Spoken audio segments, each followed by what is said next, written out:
আজ সন্ধ্যায় মুম্বই ইন্ডিয়ান্সের বিরুদ্ধে এবারের আইপিএল অভিযান শুরু কলকাতা নাইট রাইডার্সের। আর এই মেগা ম্যাচের আগে নাইটদের শিবিরে বড় স্বস্তি। অবশেষে কেকেআর শিবিরে যোগ দিতে চলেছেন বড় তারকা। দীর্ঘ রিহ্যাবের পর দলে ফিরতে চলেছেন শ্রীলঙ্কার পেসার মাথিসা পাথিরানা। জানা যাচ্ছে 6 এপ্রিলের মধ্যে দলে যোগ দিতে পারেন শ্রীলঙ্কার তারকা। আইপিএল নিলামে 18 কোটি টাকা দিয়ে পাথিরানাকে দলে নিয়েছিল কেকেআর। এরপর টি20 বিশ্বকাপ চলাকালীন পায়ে চোট পান তিনি।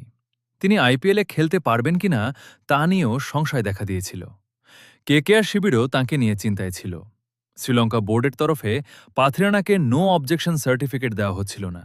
ফলে পাথিরানা কবে নাগাদ কেকেআরে যোগ দেবেন তা নিয়ে কেন খবর ছিল না।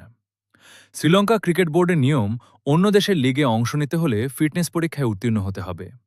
পরীক্ষায় পাশ করলে পাওয়া যাবে নো অবজেকশন সার্টিফিকেট। শ্রীলঙ্কার আরেক ক্রিকেটার নুয়ান থুসারা পরীক্ষায় ব্যর্থ হন। তবে দুষ্মন্ত চামিরা, পাথুম নিশঙ্কা এবং কামিন্দু মেন্ডিসরা বোর্ডের ছাড়পত্র পেয়ে ফ্র্যাঞ্চাইজিতে যোগ দিয়েছেন।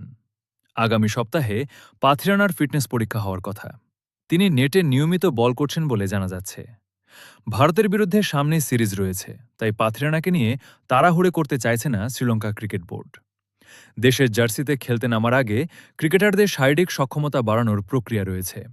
ফিটনেস পরীক্ষায় পাশ করলে ঘরোয়া টুর্নামেন্ট এবং আইপিএল খেলার ছাড়পত্র পাবেন শ্রীলঙ্কার ক্রিকেটাররা। এখনও পর্যন্ত যা খবর, এবারের আইপিএলের প্রথম দিকের 3টি ম্যাচে খেলার সম্ভাবনা নেই পাথিরানার। তবে তারপর তিনি ফিটনেস পরীক্ষায় পাশ করলেই দলের সঙ্গে জাগ দিতে পারবেন।